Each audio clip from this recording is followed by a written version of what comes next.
Hi everybody, welcome to Dissecting Comics. We are back. Dino, Valentino, and Cecilia Rose are back with you again. Hope you're not sick of this yet. I don't care if they are. It is kind of their fault for downloading the podcast. Yeah, stop listening. There's got to be some better way you can spend your time. Oh, I shouldn't have told you that. We're really glad you're here. And this week is my pick, and I chose Identity Crisis, written by Brad Meltzer and illustrated by Rags Morales, who has a great name. My boy Rags. And I picked it because it is one of my favorite comics of all time. We had both read it before, but we refreshed. We read it again and refreshed ourselves on it. I never need an excuse to read this. I simply love this story. It's got everything. Well, I feel like it's got really good character development, which is impressive considering the extremely large cast in it. Like, I mean, there's 60 or 70 characters that at least make a cameo. And they go out of their... Brad goes out of his way to make sure that each character is an individual and developed. There have been arguments on the internet as to whether the characters are consistent for other comics, but I never think that's a good argument. Like, because these characters have been around for 100 years, and so they're bound to change. You're gonna find some comic where, like, Superman from the 1950s. Where Superman smacks Lois Lane because his eggs are runny, and they're gonna be like, well, and then in 2020 you'll be like, well, Superman, he didn't hit Lois when she ruined his eggs. That's not in character. Aww. I bring this up specifically though because Brad Meltzer, this comic, the idea of it is Brad Meltzer loved the Silver Age of comics, which is when they were very, very corny. It's because they were working under the comic code. They still were under the boot heel of the comic code until Marvel braved. It was an issue of Spider-Man that they published without the comic code, but I don't remember why. It was either drugs or sex. But like Stan Lee was, he was like, "Look, I'm being constrained by the comic code. There's so much I can't do." And I want to tell these more adult stories. I want to actually address issues that people, living in this world that we actually live in are dealing with. And I want to do that through my heroes. And Brad Meltzer was in love with those stories, but he wanted to try and kind of pull them into modern times. Just a little side note. Please. Two little side notes, actually, real quick. One, I know Brad Meltzer for his children's series about historical figures. I did not even know he did that. Yeah, he has books like I Am Martin Luther King Jr. and I Am Rosa Parks, where he takes, or what Sabia's favorite is I Am Amelia Earhart, where he just takes historical figures and makes them look like little kids and then retells the stories. So, yeah. That is adorable. I actually just Googled it to make sure it was the right guy. But, yeah. So, Brad Meltzer is someone I actually know. Someone that your kids know, even. Yeah. That's good on him. So, But also, yeah. I think it's really funny that you talk about... Because I know you personally, until recently, had a little bit of disdain for fan fiction. What? But it is interesting to think of these stories, because... As someone who hasn't followed a particular character in actual comics, a lot of the things that you give me to read are just like these little one-shots of, this particular person in this particular storyline. Yeah.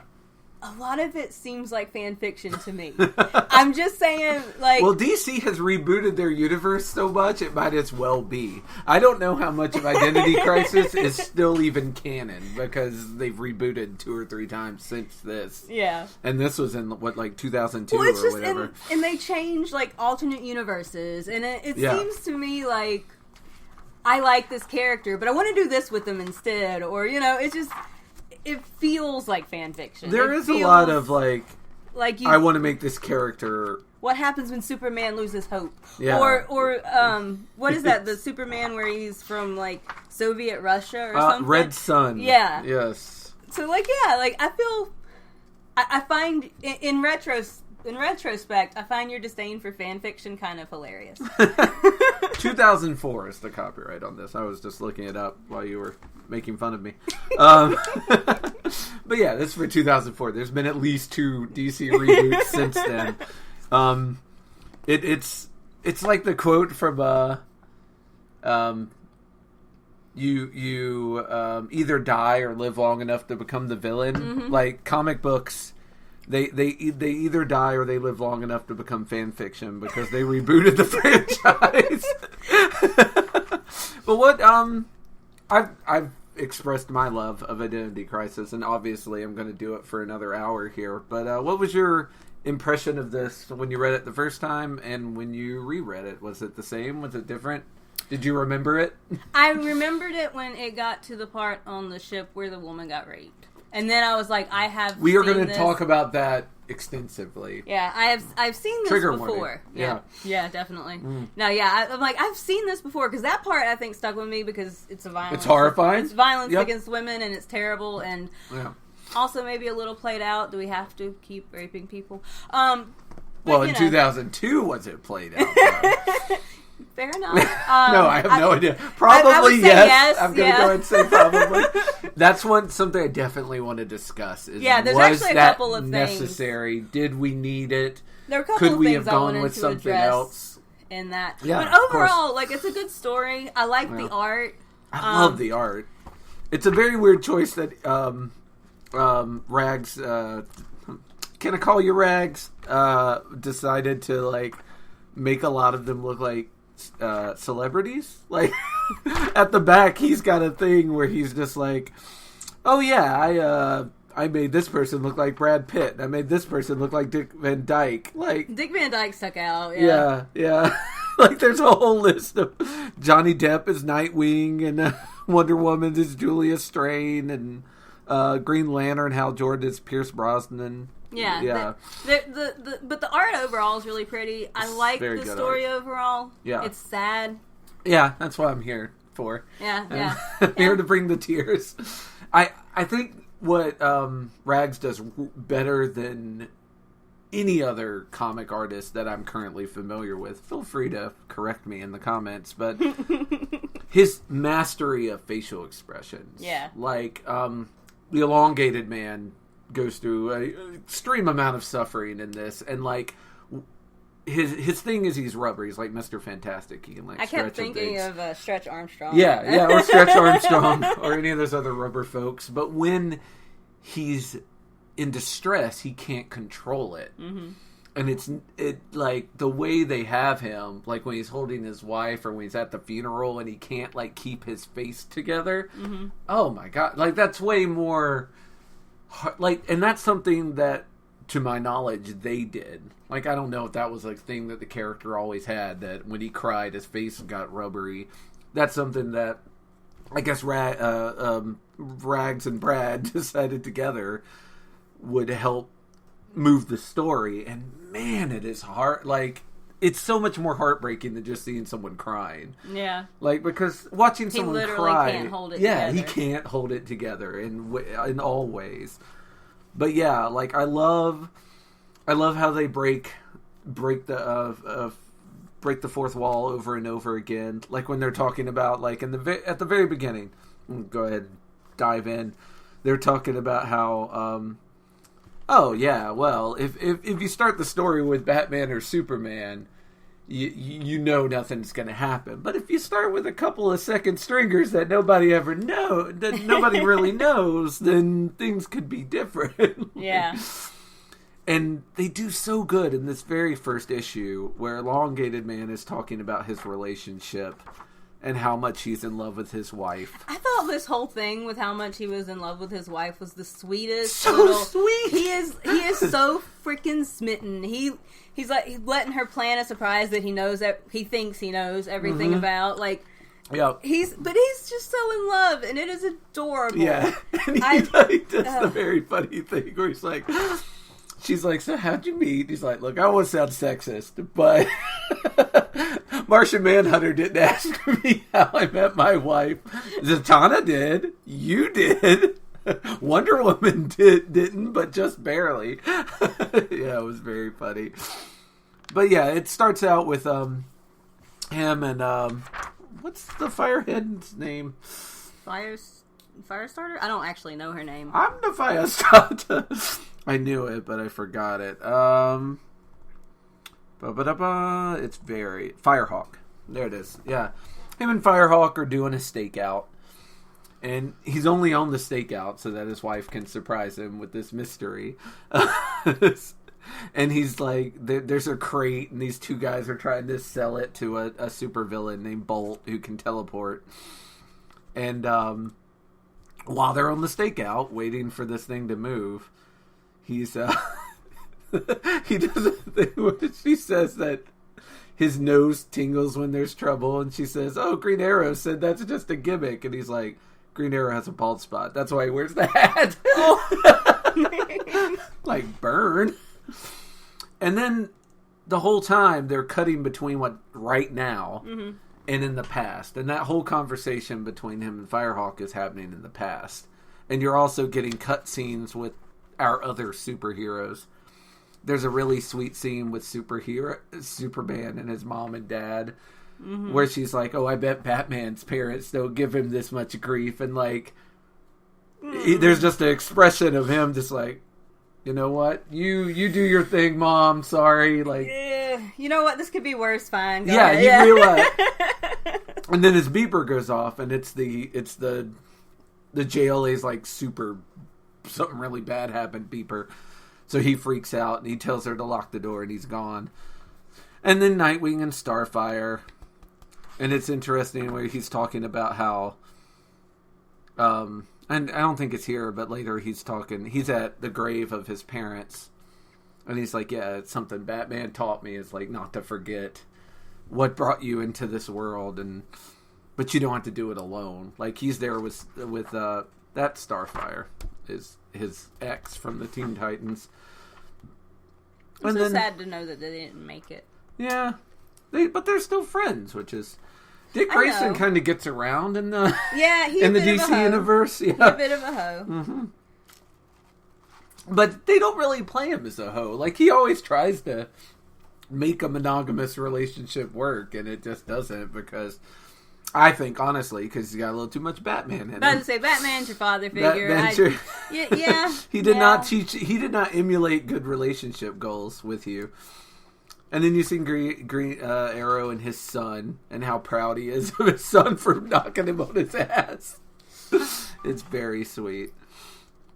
And we get the story of how he met his wife. He met his wife because she didn't notice the Flash in Flash's city, where they used to team up all the time.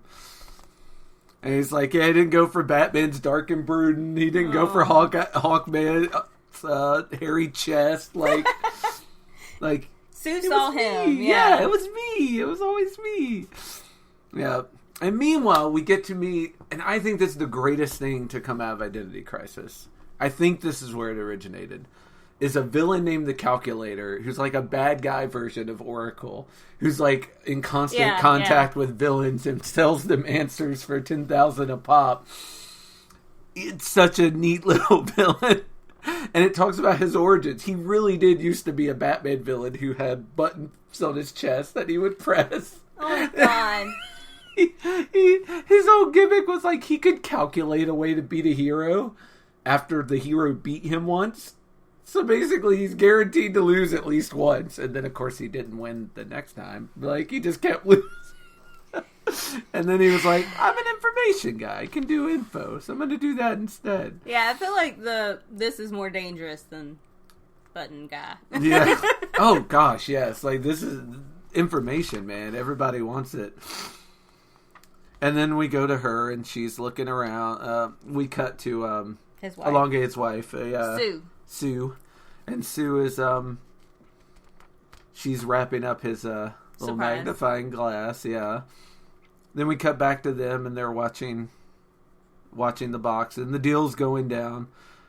And Bolt, I like this because it's kind of a meeting between normal criminals and a supervillain. Mm-hmm. And the supervillain is under the impression that he can just teleport in and spook them, and they shoot him like right in the gut. Like they just yeah, we don't play this. You're dead now. Like, yeah, they just shot him. And at that exact time, he gets the message from Sue that she's in trouble. So he has to have Fire Lady carry him back to Sue. Meanwhile, Bolt's been shot. And there's a little bit of fun here. Is that the thing that it was this green and purple suit? I was gonna ask because they never address it again. Yeah, you probably don't recognize it, but it's a suit that Lex Luthor would occasionally wear to fight Superman. So, like, it's just a little bit of fan service. Like, okay. The very first Lex Luthor toy that ever came out was in this suit.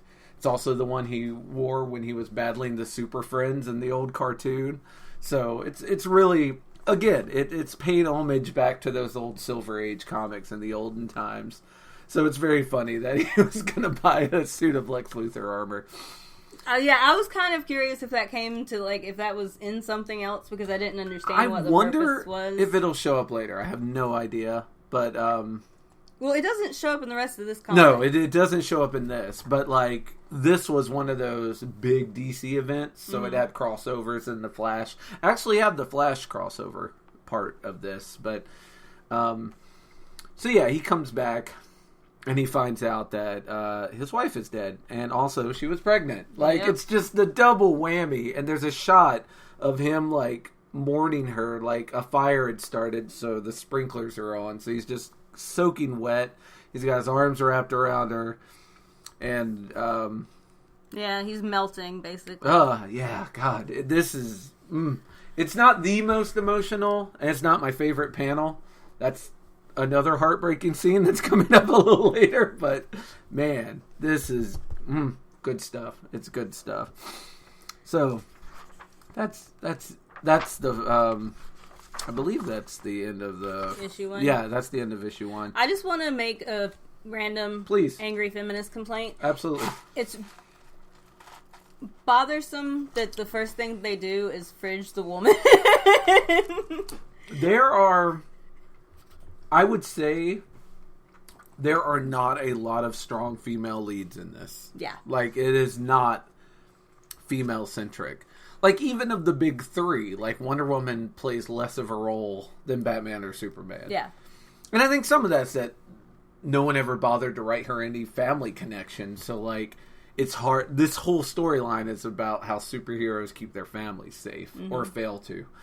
And with Wonder Woman, like...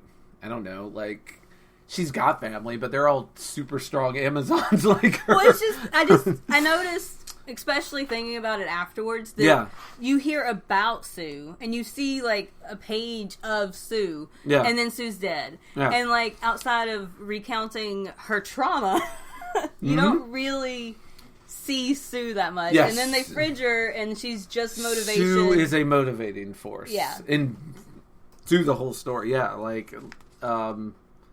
she doesn't really have any agency unto herself. She does not. It's just a thing that they use. She absolutely. So I wanted to put a pin in that. You're absolutely correct. Like if there is a weakness in this comic, it's that it's how most of the females don't have any agency, and when they do, they're not good people, and we'll get to that as well. Yeah. So we have the Atom visiting his, we have a nice little fun thing with Black Bolt and Katana talking about being retired and some jerks on his phone, and he says a nice racist remark to the waiter, so Black Bolt blows his phone up, which made me happy. Yeah. And then we cut to the Atom and his ex-wife, who is signing all of his patents back over to him that she got when they divorced, because she's a lawyer, and sometimes it pays to be a lawyer, I guess. I assume it always pays to be a lawyer. And then we have Green Arrow stomping to the crime scene, and It's very funny because there's a Post-it note on the door with a bat symbol on it. So apparently he has his own stationery. I love that for him. That says, basically Ollie, which is Green Arrow's real name, is like, Ollie, hands off, I've got the investigation under control. And Ollie just rips it down and goes right in. Ollie ain't got no patience for that. Well, he shouldn't, and he literally brings in the entire Justice League to, like, search for clues. Right. And also Sue, and you'll find out more of this later, like, was dear to all of the superhero community. Yeah. Like, they said she was an honorary member of the Justice League, and even Lois Lane is an honorary member of the Justice League, which obviously says a great deal. Right. So then we cut to the funeral. We have a beautiful shot of all the superhero community, like, as they're bringing in the coffin. It's a big 2-page spread. And the artist and the writer talked about how they didn't want this to just be like, oh, just throw superheroes in. They set everyone together how they should be. And originally, I thought this was a neat little note. They had Batman here. And then they were like, Batman wouldn't be here. He'd be back in the cave already working, like, trying to solve the mystery. Yeah. He would not show up for this funeral. He would not shake hands. He would not show up for this mess. Yeah, no. He's more of an urban legend than a hero. It would be weird to have Batman at your funeral. Yeah. So like, Batman and his little Bat community, they're apart. There's another funeral later, and Batman has it closed. Like, it's just him and a small group. Like, the rest of the heroes, he keeps separate. He's in the Justice League, but he's not really a part of the community. He is really not. He is the king of the black sheep. Yeah. And then Wonder Woman gives up and gives a beautiful speech that, by the way, I wish I'd heard more of. She's pretty. She's so pretty, right? I love her. She is so pretty. Yeah, Wonder Woman is. There's a page where you see, like, her variation cover or whatever. Like, you see a picture of her. Yeah, and just like the cover art in general for these were all really good. Like, I want to pick one out in particular because I really like something the artist did with it. Sad funeral. Oh, such a sad funeral. And then Elongated Man tries to do something, and he can't hold himself together. Like, his mouth is coming unhinged because he's crying so much he can't even keep his face together. And then the funeral breaks up, and all the superheroes are super out for vengeance. Yep. Because there was a fire, they decided to just go and just beat up every criminal that has a fire background. Yeah, and they jump off into groups. They turn into teams and go hunting. Yeah, basically. And they go hunting. But then, I love how now you get another shot of Elongated Man, and he is no longer, like, he is in complete control. And he's like, oh, we're going to go fuck up Dr. Light.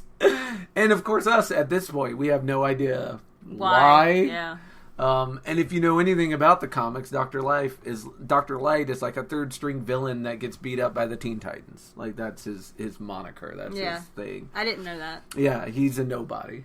They do talk about it. He's like, oh yeah, I fought him before. Wasn't he always kind of a... And Green Arrow goes, yeah, moron. And we'll find out more about that next issue as well. But he's very... Elongated Man is really good at compartmentalizing, apparently. Boy, right? Goes from grief to murder. Well, yeah, they talk about it here. Let's see. Zidane wants to explain that all human experience can be mapped in 7 aspects. So it's no surprise that when the human rubber band loses everything, he's going to quickly whiplash from despair to destruction. Yeah. And at the end of that, he's like, let's find Dr. Light. And there's a weird group of heroes that didn't get sent off on any mission that's together. So this is the cover I wanted to show you. I like this cover. This is a cover of issue 3. And I really dig it because they're all looking out of they're looking at you. Yeah. Like, except Flash, who's got his eyes shut. And because of the vote that they end up taking and him being the deciding vote, like, he can't look at you. Like, they're all like, oh yeah, we've got nothing to hide. We're not ashamed of our choices. And Flash can't look at the camera, as it were. He can't look guilty. out of the comic. Yeah, he feels guilty about it. So then we get another shot of the Ray and his ex-lawyer wife. Adam in the... Yeah, I'm sorry, the Adam, not the Ray. And he's like, yeah, we're divorced, but I still care about you. Here's a crossbow. Which is such superhero shit. Like, you're not going to give her a gun. You're going to give her a crossbow. You're worried, but you're not going to make sure she's around other people or anything. We're just going to... Here, you're staying by yourself. Here's a crossbow. If anyone seizes the castle, you're going to be safe. He's trying. He's trying. It's what he has. Yeah. And most of these heroes have sworn off guns, so I guess it sort of makes sense. So we cut back to Elongated Man, and it's him, Black Canary, Green Arrow, the Atom, Zatanna, and Hawkeye. And they're all talking to each other about going after Dr. Light. But then Hawkeye, or Hawkman, who's got really good vision, sees that the Flash is like vibrating so fast that he can't be seen. But Hawkman can see him because he's got great vision. Because like a hawk, you see. And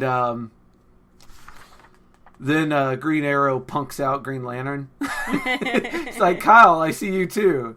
And Kyle Rayner, who's Green Lantern's like, how'd you do that? And then Green Arrow's like, I bluffed. Like, I didn't see you. I just imagined I lied, if Flash you is told here. On yourself. Yeah, if Flash is here, you're here. It's obvious. So then they've got some splaining to do because everyone got paired off with stuff to do except this group of 6. And those 2 were very curious, so they stayed behind. And they're like, look, it's just a lead about Dr. Light. He might be the guy. So we're going to go beat him up. They're like, there's more to this. And they're like, we'll explain on the way, but let's not lose any more daylight because we got to beat Dr. Light's ass. Because that's what good superheroes do. Yeah. So, then we cut to the infamous scene with Sue Didsby and Dr. Light. Where she's up in the Watchtower, which is the JLA's spaceship, or satellite, basically, that is up in space that they use as their base of operation. And she's just up there, like, because she was bored and she wanted to see the view. And Dr. Light's up there to get his light gun back. Or I don't think they ever figured out why he was there. And he catches her there. And he rapes her. Which is done off camera. I keep saying camera. You guys know what I mean. Like, out of panel of the comic. But it's still hard. Pretty graphic. Very graphic. Hard to look at. And then the 6 heroes that are there, and the Flash, Flash Senior, not the one that just caught them in the basement, show up. And of course, they attack Dr. Light, obviously. As you should. Yeah, as you fucking should. And they knock him out, and then they have a decision to make. And this is where we get to the cusp of the entire comic. And whether it's right or wrong to do this. Zatanna is a sorceress. She's incredibly powerful. Probably the most powerful member of the JLA if she ever, could reach her full potential. And it could be argued that this is why she didn't. Guilt from this bad decision or good decision. Again, we'll have to talk about it. Long story short is she can manipulate your mind. And she has in the past made villains forget certain things. There's an old Silver Age comic where the villains switch places with the heroes. Mm-hmm. And it shows a couple panels from that, but in this, they're taking pictures of each other without their masks to figure out the heroes' secret identities. Yeah, yeah. So, Zatanna had to wipe their minds so that their secret identities stay intact. So stuff like what happened to Sue twice in this comic in 40 pages doesn't happen to anyone. And, but today, They're talking about doing a little something more. They're talking about, instead of just wiping his mind, maybe making him a good guy? Like, maybe taking away his free will? Making him less of a threat in some way. Fucking with his mind. And let's see if I can find the exact thing.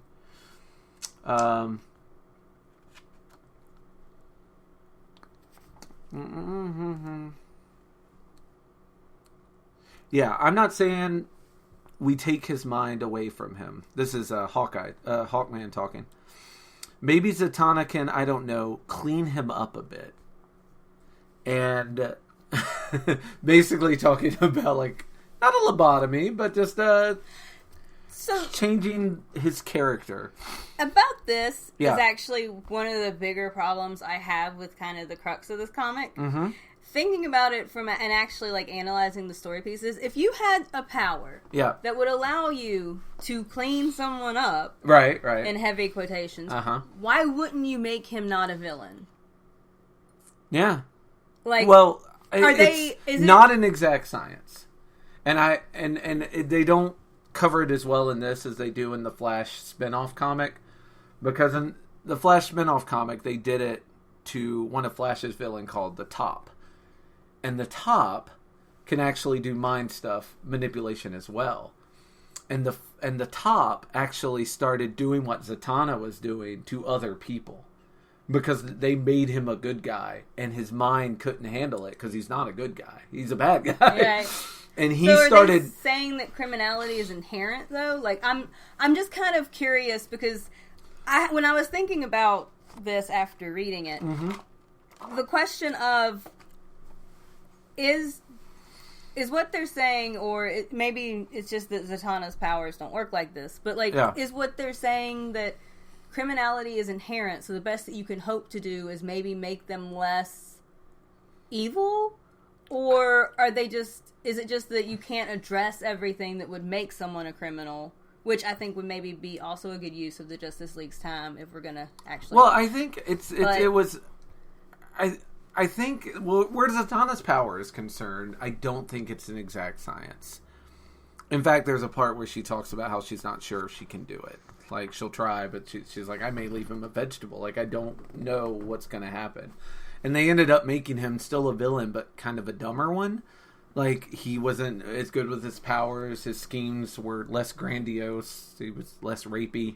Like, they made him a clown, a moron. Like, so it was kind of that. But I don't know if it's a matter of, like, man's base nature is... It's like something you can just yank out of someone's mind. But if I robbed a bank and Zatanna caught me, maybe she just reaches in and plucks out my urge to rob banks. In a perfect world. Which apparently she's not good enough to do. But that was the plan. I just didn't understand why she didn't just... I don't understand why you wouldn't just make someone not a criminal. This villain, the Top... I understand that impulse. Because if you could... Well, it's really the free will question, and it's why a lot of people turn away from Christianity. It's the idea that, well, if you could just make everyone good, why wouldn't you?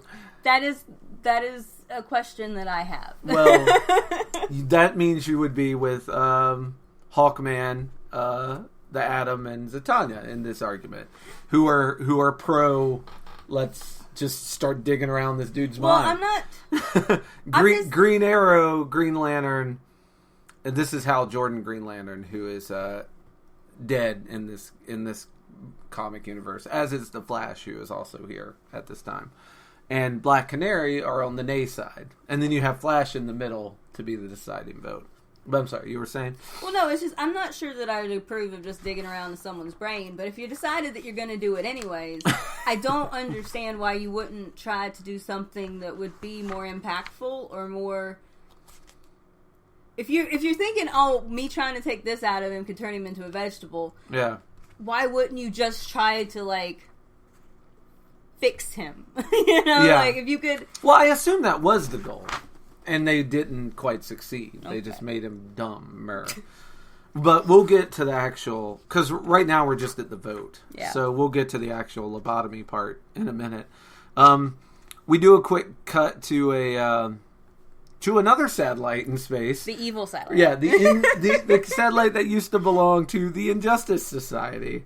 And somebody says, with a name like the Injustice Society, they deserve to get caught, which I thought was very funny. And the villains occasionally come here just to meet and hang out. Mercenaries, mostly, looking to get hired. And Captain Boomerang's there, Mirror Master, Deadshot, a bunch of... Kronos, the Time King, Merlin, who is archer like Green Arrow, but uses arrows with black tips. There's a scene later where someone's like, "You painted every one of these black, really?" Which I thought was very funny. And Dr. Light shows up because he somehow got the word that people are hunting for him. Oh, Calculator found out because Calculator's and Calculator, I guess, told him for free. Nice guy, that Calculator. So yeah, let's read this part with Zatanna and see if we can't get to the bottom of this. Flash finally decides, okay, let's try and do this. And I think Flash decided that because it was Sue and because of what happened to Sue specifically. Like, I don't think he was... I don't think he was writing a blank check for every villain that they come across. Yeah. No, I mean, I think the situation, like, something had to be done with him, but... Yeah. Yeah, no, So now Flash is, the new Flash, is talking. Like, so that's it. You took Dr. Light and you lobotomized him. And Zatanna's like, that was never the goal, Wally. Please realize I never tried anything like that before. Making someone forget was one thing, but going in, trying to shift his personality even slightly, I didn't mean for it to turn out like that. And then it's a scene of Dr. Light, like, getting taken away with because the Teen Titans beat him up. And he's like, I don't fight kids. No more teens with capes, okay? And one of the cops is saying, I thought this guy was supposed to be tough. So, obviously, that was not what was supposed to happen. Like, Zatanna was trying to make him... trying to do what you said. Make him not evil. And it just didn't work out that way. And, so, the new Green Lantern and the new Flash...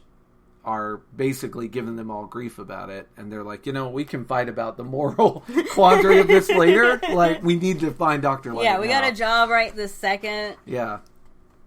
And, my God, this Slade, a.k.a. Deathstroke, has one of the greatest fight scenes I have ever seen in comics. So it's him versus these, 9 people. Like... Elongated Man goes charging in first and just gets the crap knocked out of him. And then you see Dr. Light and Deathstroke standing there. Meanwhile, Dr. Midnight, who is a member of the Justice Society of America, a different group, but is also the doctor who's doing the autopsy, says that he reveals that he's like, well, this person was killed before the fire was started. Yeah. So you probably got the wrong guy with Dr. Light. And that's how that issue ends. They're all getting ready to beat up Dr. Light and Deathstroke. And they're getting ready to get their ass kicked by Slade. God. We're going to be honest with what's about to happen here. I love this fight. I love it so much. Because anytime you have someone without superpowers fighting someone with superpowers, I'm almost always rooting for the person without superpowers. Because it just doesn't seem fair. I don't know. The only time I've really seen Slade is in Teen Titans, and I kind of hate his guts from there. So, as you should. I mean, he's a bad dude. Like, there's nothing good about him. But the fight scene is good. I'm not arguing with your opinion of that. I'm just saying I was not rooting for Slade. I don't. No. Teen Titans is definitely... I have an opinion on him. It's not a good one. Understood. Yeah. If you watch Young Justice, you won't like him anymore. And we should sometime. Yes, definitely. That would be great. Maybe for a Patreon later down the road. I would love to watch Young Justice. It's so good. I'll watch it 100 times. But yeah, he basically, in a beautiful bunch of fight scenes, he takes out Green Arrow, Hawkeye, the Atom, Green Lantern, like Zatanna, like people that one should have owned him. I do want to make a complaint because Sure. at some point here they mentioned that most people only use 10% of your brain, which bullshit. is and that in bugged the ever-loving shit out of me. In our defense, in 2002, we still believe that. I'm just saying, I read that and I'm like, that's not fucking, like, I had to take a minute and be like, it's not fucking true. Yeah. I need, like, I had to put it down and take a breath before Yeah, like I say, 2002. It's Slade, you different just time. 100% of his brain. We were stupider. Bitch, he's just got good reflexes. He's got great reflexes. Great reflexes. And he's very smart. It's just that that stuck out to me because I was like, Yeah. But his ability to predict what everyone was doing was amazing. And then Ollie ends up stabbing him in the eye with an arrow. Yeah. Yeah, like, he wasn't planning on that, was he? So they end up eventually taking him down without using their superpowers, because that's what he was prepared for. So they just beat the crap out of him. They had to go human about it. And Dr. Light suddenly remembers that he got lobotomized and goes crazy and just like, there's a big one-page panel of him just screaming and like light just filling, which is fair in his opinion. In my opinion, like you went to find out that the person you thought, your brain? Yeah. It's hard, and then Superman's there, and it's like, oh shit. And Flash takes the hit for the team. Yeah, like he was like, he covers for everybody. And he's like, look, Ralph had a run-in with Dr. Light a few years ago. I thought it might be a lead.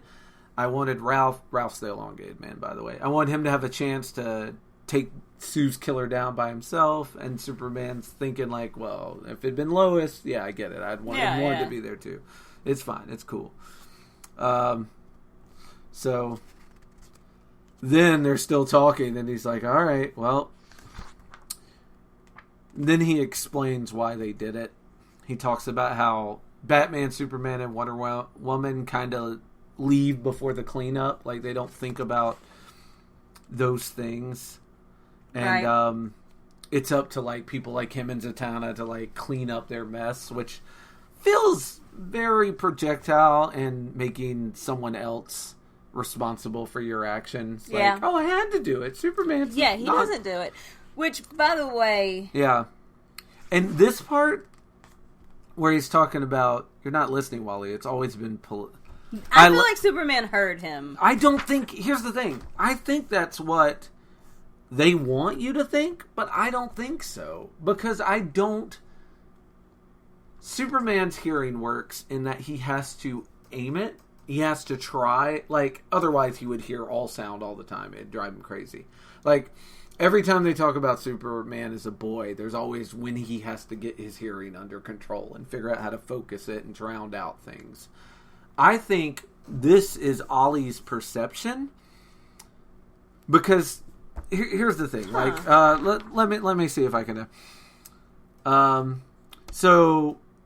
Hawkman and Green Arrow they've never really gotten along. And Flash is like, wait, so that's what you've been fighting about all these years? It wasn't political? And then Ollie says something I really like. He's like, you're not listening, Wally. It's always been political. And then Wally's like, and you just told the others, Clark, and you never told the others, Clark, Bruce, even Arthur. And then Ollie says, people aren't stupid, Wally. They believe what they want to believe and hear what they want to hear. And it zooms in on Superman's ear, like he's hearing it. Mm-hmm. I don't think he is. I think Ollie...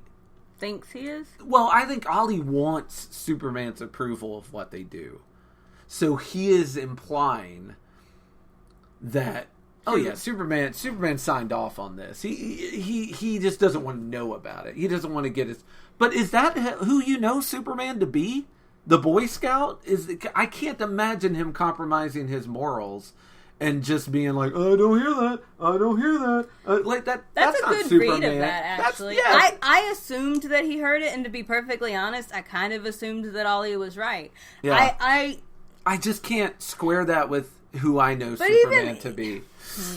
But then again, this is, like I say, this is Brad and Rag's version of this, and maybe they do want a Superman who is that compromised. But I don't know. That seems unfathomable to me, that Superman would hear out of the corner of his ear that Zatanna's been lobotomizing people and just be like, if I just pretend I didn't hear it, I can keep on being Superman.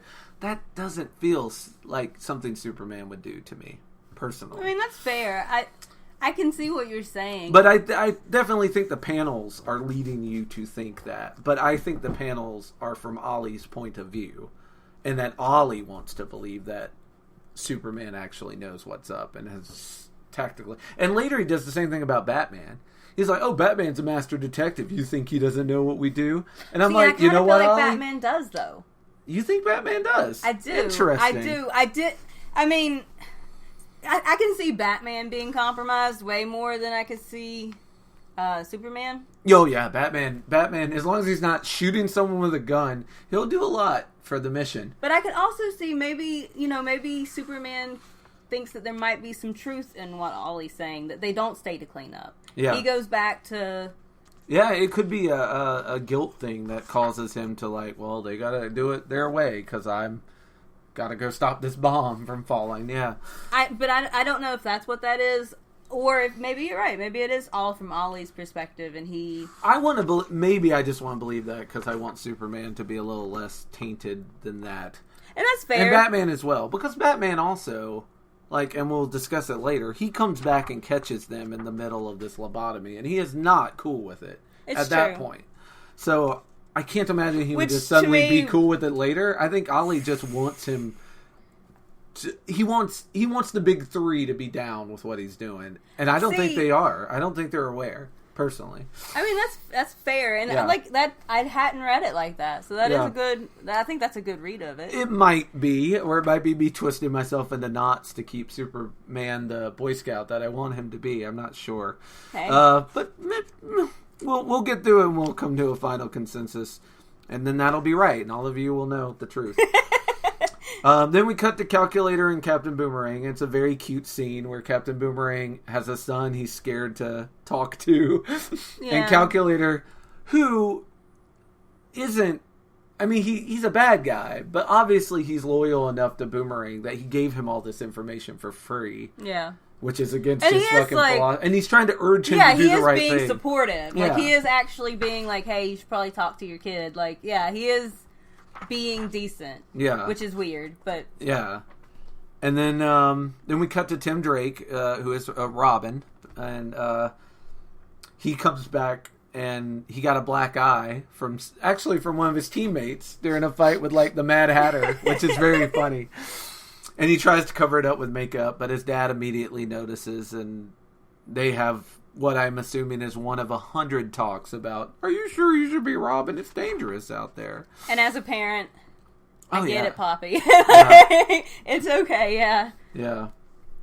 And then a little bit of Jimmy Olsen and his and Perry White talking about the funeral and how scary it is that Sue got murdered, because they might go after Superman's best friend next, and that's Jimmy Olsen.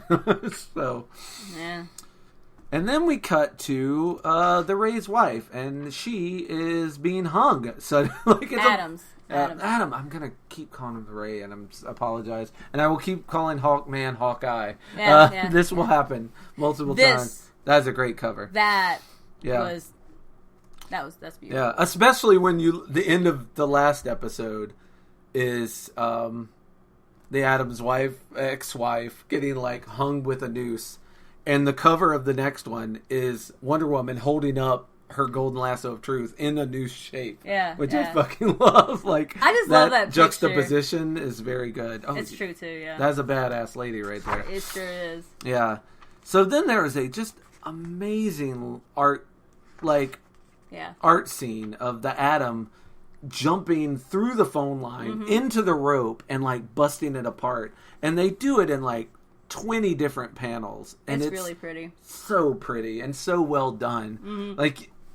You need to see it, because me talking about he gets inside the rope and then he grows big and breaks it.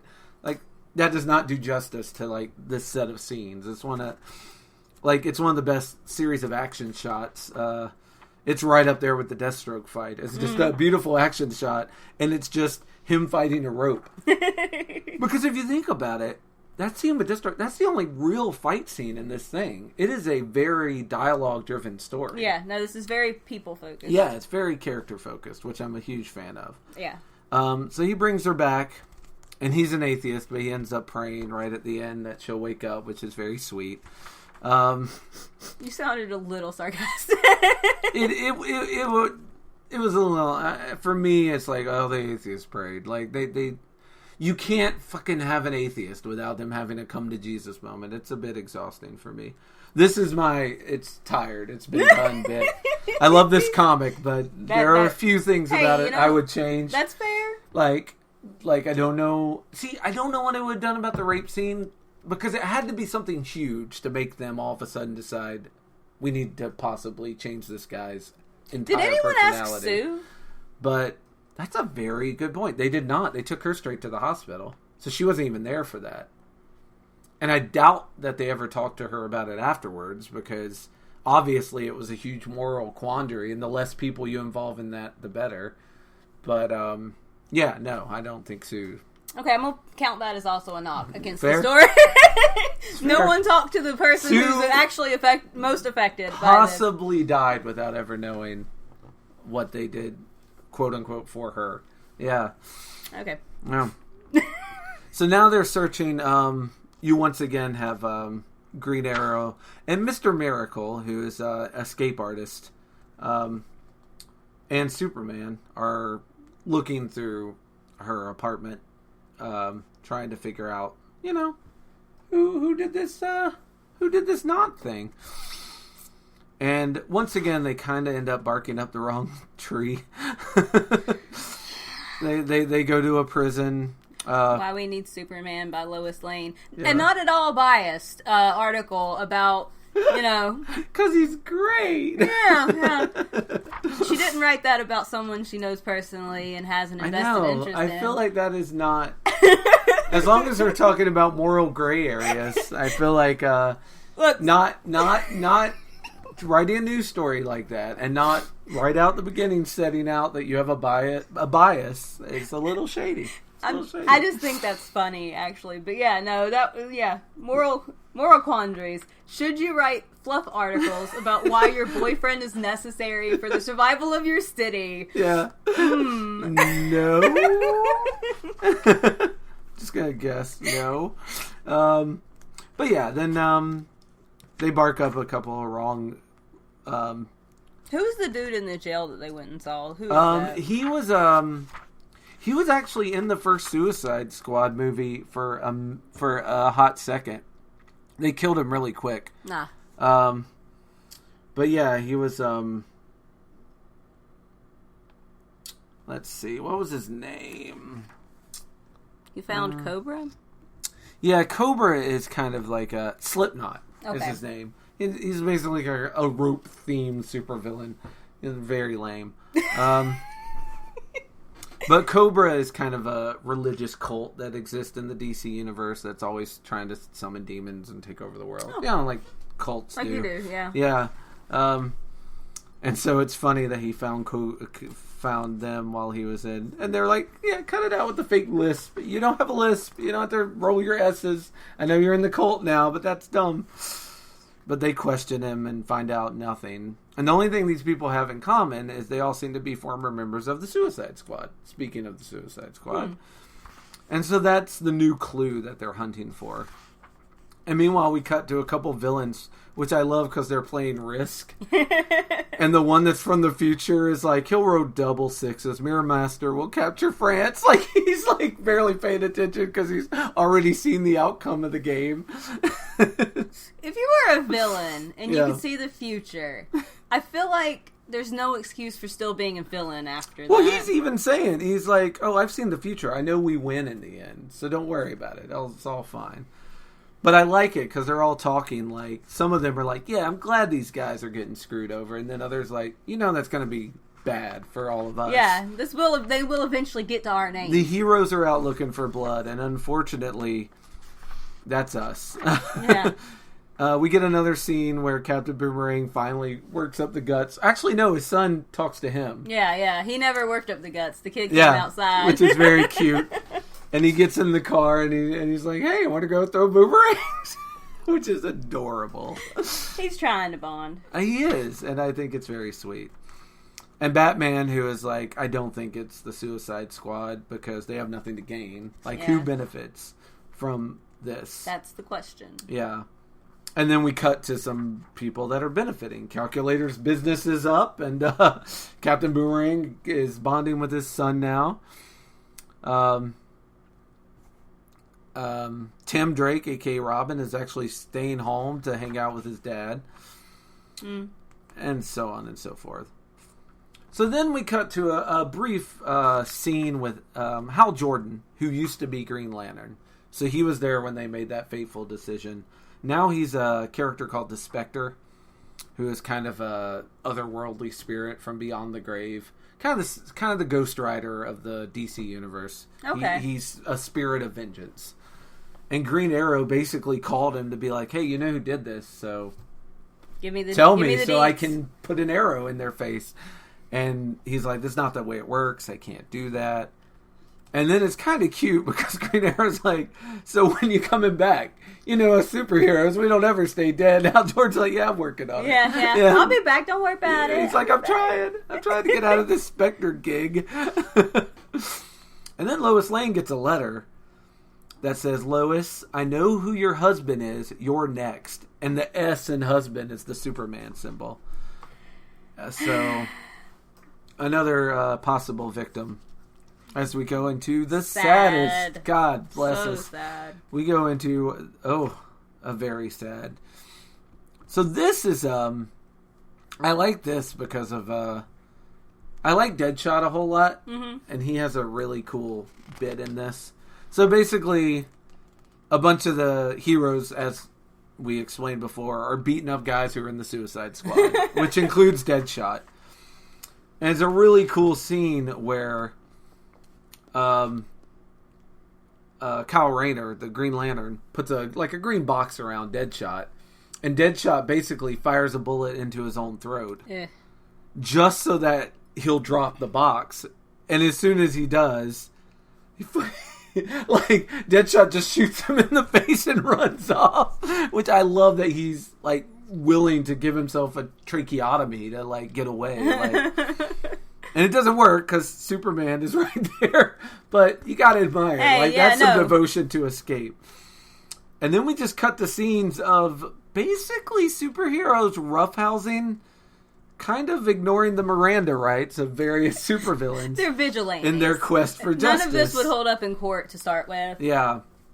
And then there's a neat scene with Firestorm, who has a nuclear reactor in him, and he gets stabbed in the stomach, so he flies into space so he doesn't kill anybody.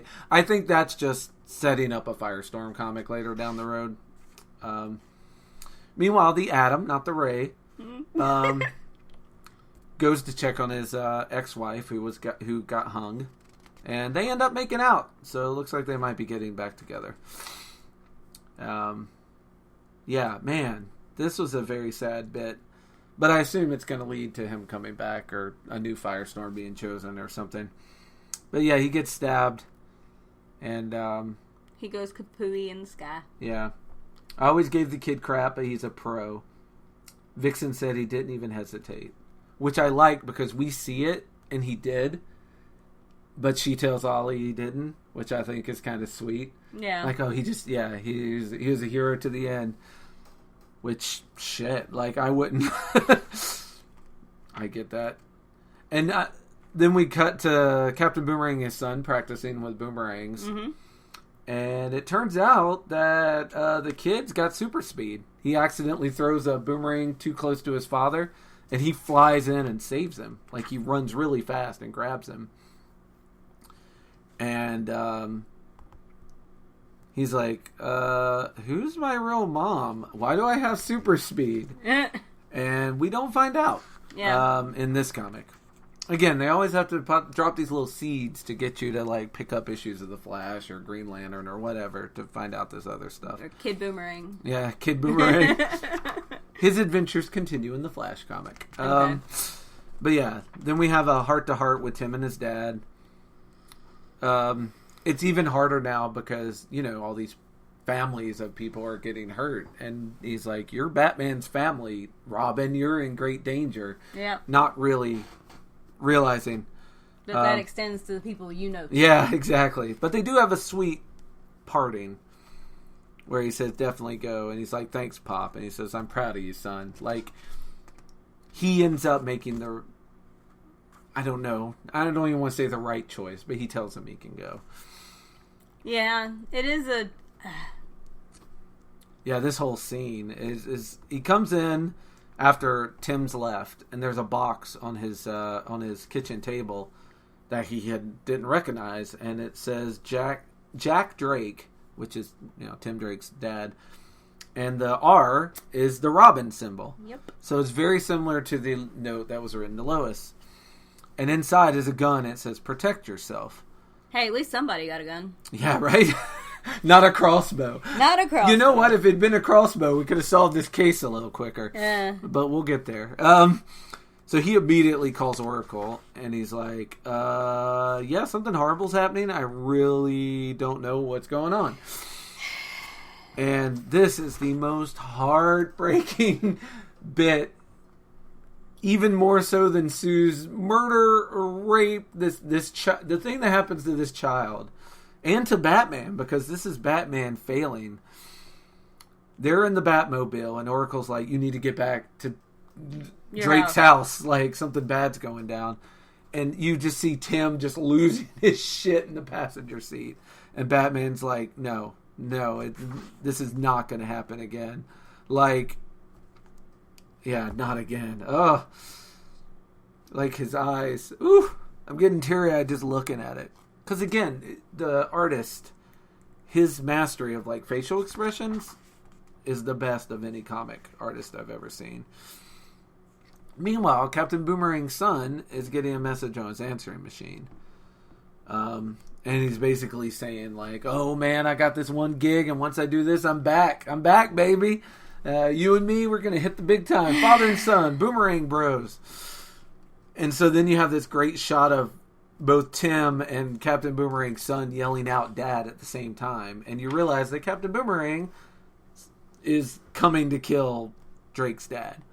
Yep. And it ends up being that they kill each other. Basically, he shoots at the same time that Captain Boomerang throws his boomerang, and they're both dead. And that's how Chapter 5, Father's Day, ends. Yeah. Then we cut to Tim, like, running in.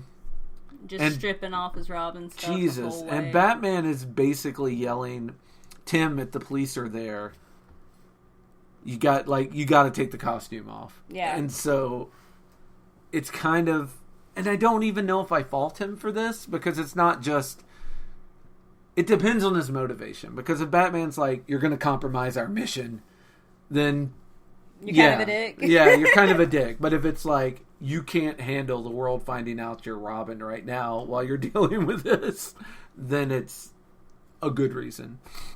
Which I choose to believe, because the scene with him trying to get the boomerang out and then Batman holding him, and this is my favorite panel. Yeah. Because it works on so many levels. Because, like, obviously you've got the one eye facing out with the tears. Mm-hmm. But you've also got, like, Batman enveloping him, and it's kind of like, I don't know, the Batman curse. Yeah. Because Dick Grayson lost his parents. Batman obviously lost his parents. And now Tim's lost his parents. Yeah.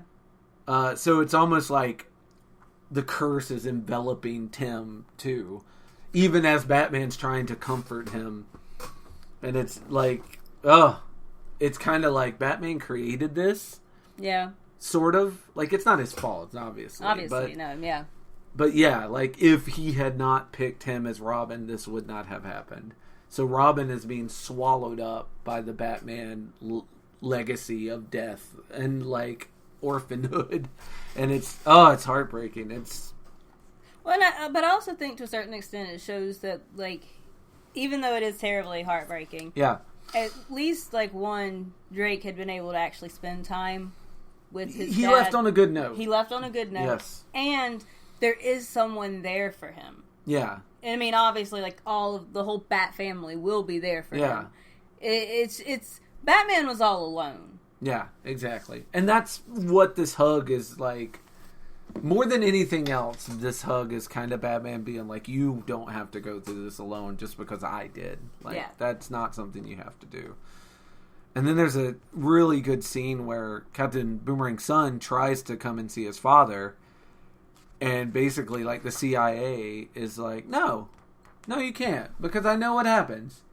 You see your dad, and then he comes back to life. Because you fucking supervillains, that's what you do. So, no, you don't get to see your father. Go home, mourn, write your congressman goodbye. So you get to see what happens to someone who doesn't have that support system. It's no wonder cycles. Yeah. This story is very much about cycles. And then you see Green Arrow and his son, and you get these visuals of other people who have lost, and other people who are like, man. Like, Batman and parent funerals, I swear. Yeah, Batman, it shows 3 shots, one of Alfred and Batman, and he's like, I'm sorry, Master Bruce. And then it's Bruce and Dick, and he says, I'm sorry, Dick. And then it's him and Tim, and he's like, I'm sorry, Tim. Oh, yeah. I don't know how many funerals for parents you're supposed to attend, but I feel like Batman's done it for everybody. Yeah, right. And that was the funeral I was talking about that he kept very small. Like, it was just the Bat family. Like, then you cut to a quick picture of all the criminals getting let out because they were beat up without any... Again, this would not hold up in a court of law. Without any attention paid to their rights. So that was very fun. You can't just go beat up random people who actually didn't even do this. Yeah. Who are completely innocent of this particular crime. If you're going to catch them on shit that they actually did. You can't just go beat up random people and then be surprised that the court's like, about that. Yeah, no, that's not how law works. Then you get a shot of just a 4-panel of Dr. Light. Basically, it's sort of like, whoa, Dr. Light's back, and he's back to his... Great to evil. Being, a much bigger threat than he's been before. Which, kind of wanted him to get more comeuppance than a nice throne to sit in. But be that as it may. Then there's a nice scene of Deathstroke basically telling Green Arrow that he's got a receipt coming. Well, when you stab him in his good eye. Yeah. And then they explain Flash shows up to talk to Green Arrow, and he's like, yeah, when Zatanna was showing me the flashback, you didn't mention that Batman was there. And he was like, well, I told you, they all usually leave. And this is showing Batman being human, too. Because he says, but because it was Sue, Batman came back. Which he would not have done normally. And I thought that was... Which just proves Ollie's wrong. Yeah, exactly. Like, he's definitely wrong about Batman. Superman, I'm not sure about. And Wonder Woman, I don't think he ever specifically mentions. But, yeah, he's wrong about Batman. Well, yeah, they haven't really fleshed out the women in this too much. No. But a lot of the spin-offs from this really, give a lot of really good... Let the women shine a little more than this one does. Batman comes back, though. Yeah, Batman comes back, and they end up having to wipe his mind, too. Which is fucking ballsy, by the way. Because Batman's got, kill plans for every one of these motherfuckers. Yes. And they're over here wiping his brain. He will eventually find out. If he doesn't know at the end of this, he will eventually find out. And when he does... Whew. Yeah. I'm just of the opinion that might be a bad thing. Yeah. Yeah, I feel like if Batman ever found this out, he would kill everyone. There would be no more Justice League. Yeah, Batman only allows himself to manipulate. When he gets manipulated, he's super upset about it. I'm just saying, it's ballsy as fuck. Yeah. Like, that is a... That's the Riddler's jawbone. Like, whenever Batman gets manipulated, he gets real mad. He starts punching people really hard. But we cut back, and Calculator's like, yeah, I hired Captain Boomerang for that job. And I'm not sure. I think he's talking to Dr. Light, but I'm not sure who he's talking to. But whoever he's talking to is like, yeah, I thought you liked him. And he's like, yeah, I did. I thought it was an easy job. Like, someone wants someone cheap, and it was going to be a high-profile job, and I thought of my old pal Captain Boomerang. I was trying to throw him a bone. I didn't know he was going to get killed. Yeah, it does seem like Calculator cares at least a little bit about... And Batman, because Batman's on the who benefits kick, he's like, well, Calculator benefited quite a bit. So Batman's trying to chase down Calculator. But he goes to a base where he's already abandoned. And there's a little sign that says, bats, we're not all morons. Which is very cute. Yeah, that was very, very, very cute. And he's like, yeah, I don't... Oh, no, he's talking to Merlin. The dude who paints his arrows black. And he's like, hey... Shit, that's not a way to run a business. If people find out my tips end up getting you murdered... They're going to stop coming to you for tips. So, no, I did not kill Cat. So, the mystery's still out. Batman doesn't know who did it. But the mystery gets solved by Dr. Midnight. He's finally finished the autopsy and finds out something This was a very neat way to kill someone, I will say. Well, it was an accident. We found out later, but yeah. I don't think it was. You don't? We'll get there. I don't buy it. But we'll find out. Basically, those two black spots, tiny nuclei, she had a block in the bloodstream to the mid-medulla, which cut off the blood supply to the brain. And the thing cutting off her blood supply were tiny footprints. And the first thought is, oh, it must be Adam. Who, by the way, his first name is Ray. And I think that's why I keep calling him Ray. Ray Adam. Yeah. That's a bad name. Yeah. I just want to put that out there, too. Yeah. So Batman, it's interesting that Dr. Midnight and Batman figure it out at the same time. Even though that they are not. Like, they're looking at totally different evidence. And, interestingly, that's where that issue ends when they start looking for Adam. So I thought that was kind of a very strange place to end it. Yeah, cliffhangers. Yeah. So last issue, they're talking, and Adam's ex-wife says, "Speaking of which, did they ever find out who wrote the Protect Yourself note to Jack Drake?" And he says, no, that's the... Wait, how did you know there was a note? And Batman has already figured it out. He's like, it's not Ray. It's not the Adam. And man, this scene... So, it turns out that it was Adam's ex-wife who did it to get Adam back. And... I feel like there are easier ways to get back with your ex. I'm not sure. I've never tried it. But I feel like there are easier ways. Yeah. And here's the reason I think that she did it on purpose. She did it on purpose. It goes back to right here at the beginning. Well, let's see if I can find it. Yeah. Was she saying goodbye, Sue, with the flamethrower? Why did she bring the flamethrower? Why would you bring a flamethrower if you weren't going to kill and hide evidence? That's my question. And that's why I think it was premeditated. You don't bring a flamethrower to a... let's see, what was it? I wasn't trying to kill her, I swear. I just want to knock her out. Just to, scare everybody a bit. I figured what would I figured when word got out, Ralph would come running and Clark would race to Lois. And maybe if I was lucky, I know it sounds stupid and childish, but I just thought, you thought I'd come running back to you. And you did, Ray, you maybe did. Maybe the point was to start like a fire. Maybe that's why she brought the flamethrower. Although, that is a good question. If nothing else, it shows, like, I shrunk some other weapons just in case. That's suspicious. I brought a couple guns just in case my knock her out thing didn't work. Yeah, that...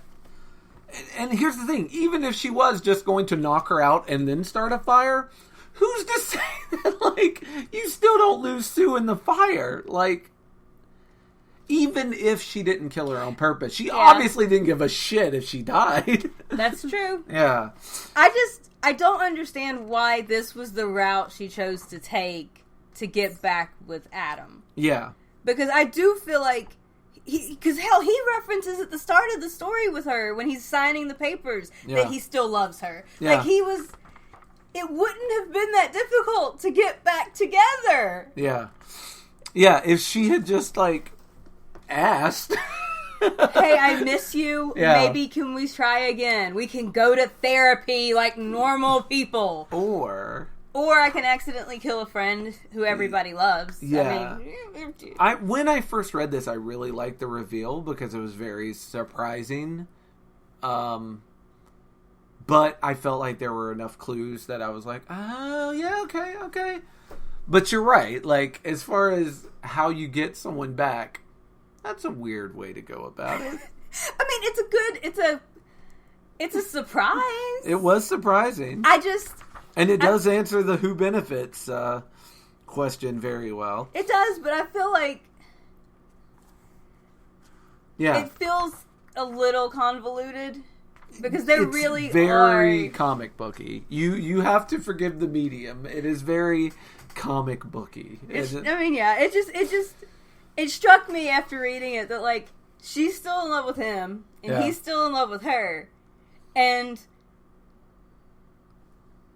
this shouldn't be that hard to do. There was no need for Sue to die. No, you guys could have just gone to dinner. Ask him out. For future reference. Yeah, you don't need to murder people if you have a desire to get back with somebody. Yeah. There does not need to be a murder mystery component to the date. It's not necessary. Yeah, you're not Agatha Christie. Just let it go.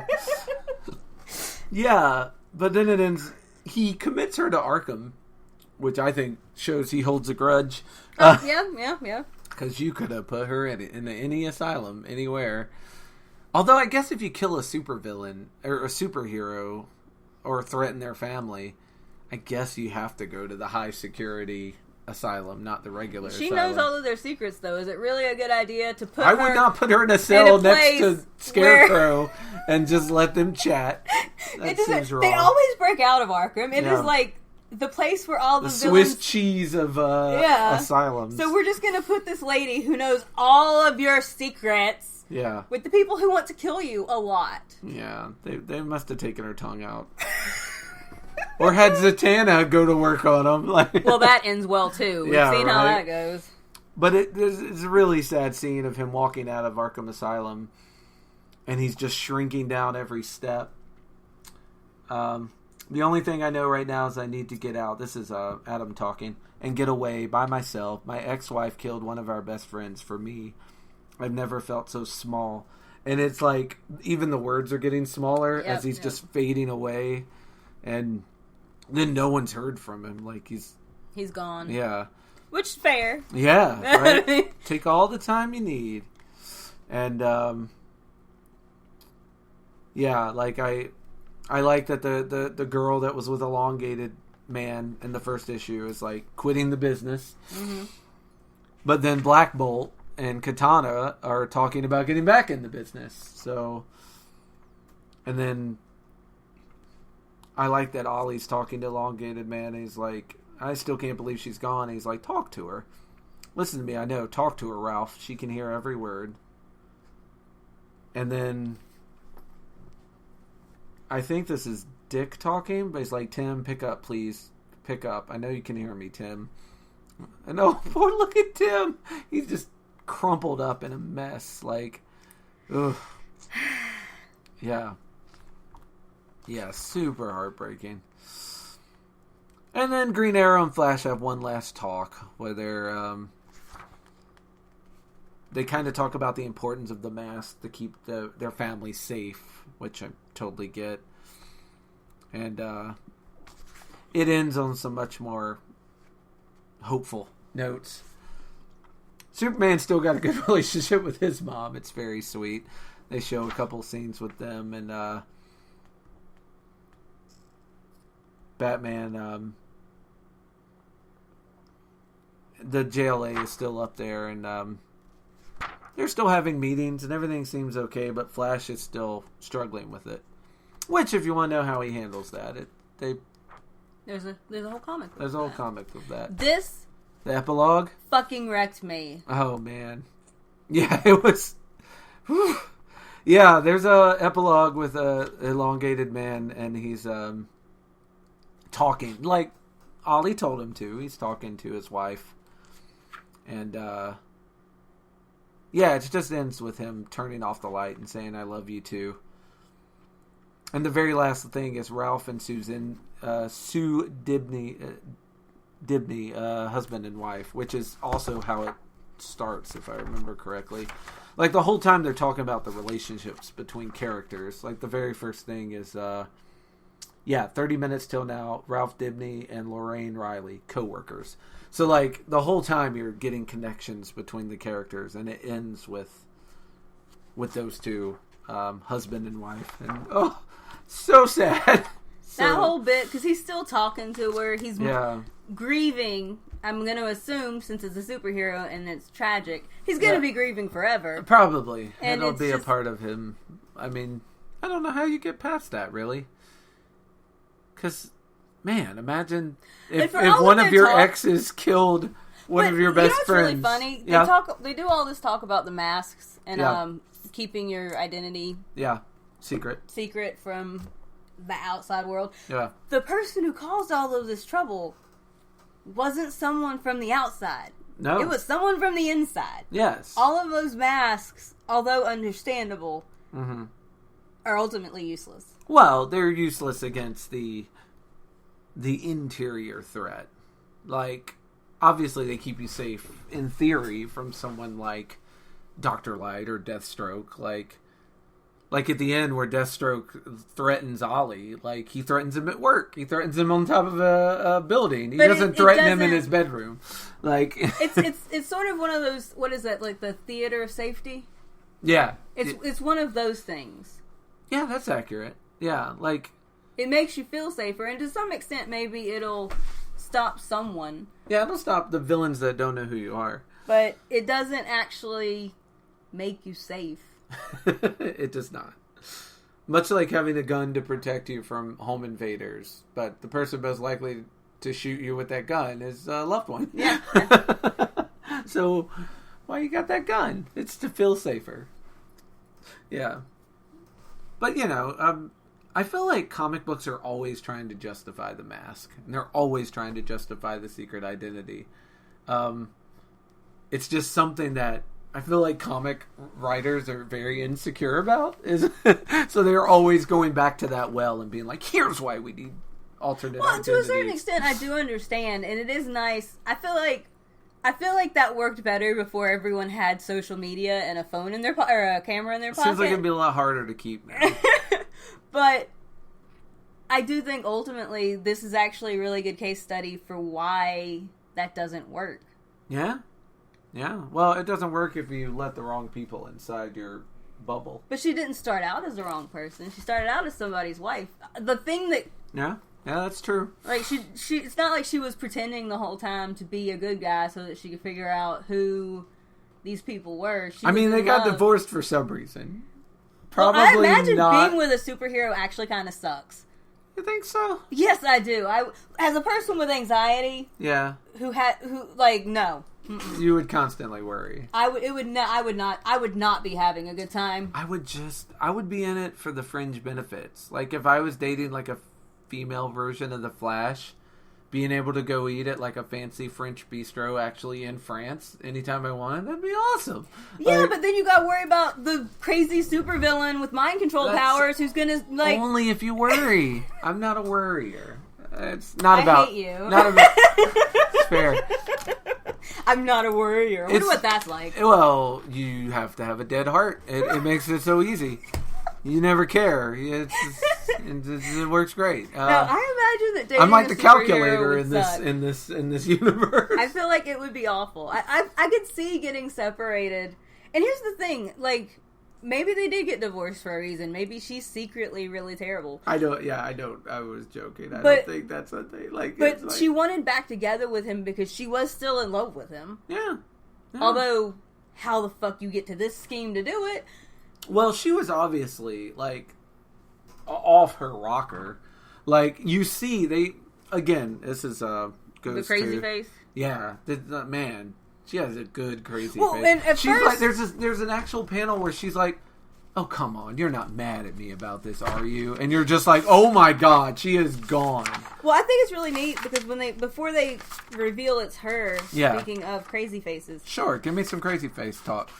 Where is it? When they're first talking, this like they do kind of lean into the notion that it could be him. Like, I feel like that's what that's why that issue ends. Yeah, it's a cliffhanger because like everyone's like, oh, where's Adam? He's the guy that can shrink and stomp on people's. Yeah. I didn't catch that till you mentioned it, but yeah, he's got a. They do a good. Right at the end of it, it shows a close up of the Adam's face, and he looks like he's up to some shenanigans. Yeah, but that's his sexy. We're gonna get down look because he's crawling into bed. It just happens to look like his I may be a murderer. Maybe that's why they got divorced. Maybe it's the face. Like, hey, you kind of look like you're gonna murder me. I'm not liking the vibes. Oh, okay. Sorry. Well, but yeah, that was Identity Crisis, and I'm super glad we read it. Shortcomings aside, but you're right. There's not the women. There are all instruments to a means. Like they just fridged them, which I don't. Yeah.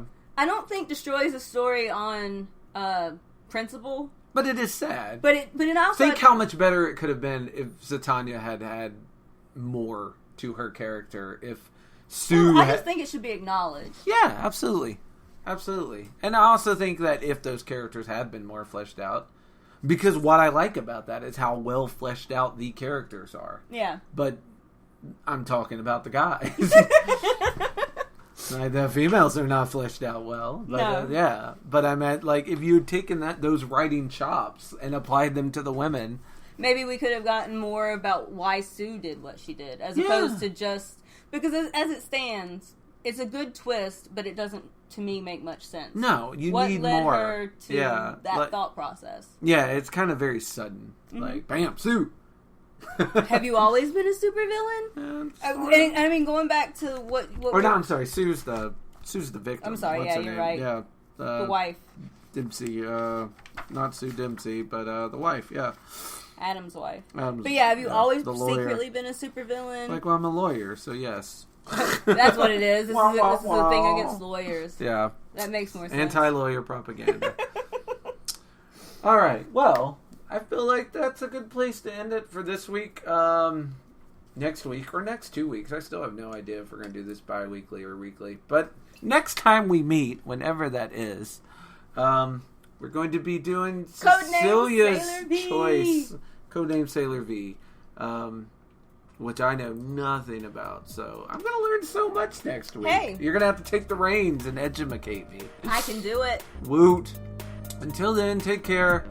Do all the follows and things you're supposed to do, and there's a bunch of links under the description of this thing. Freaking follow, like, subscribe, whatever. I don't know. I hate the self-promoting part of this. Anyway, fucking do it. We'll see you next time. Bye-bye. Bye.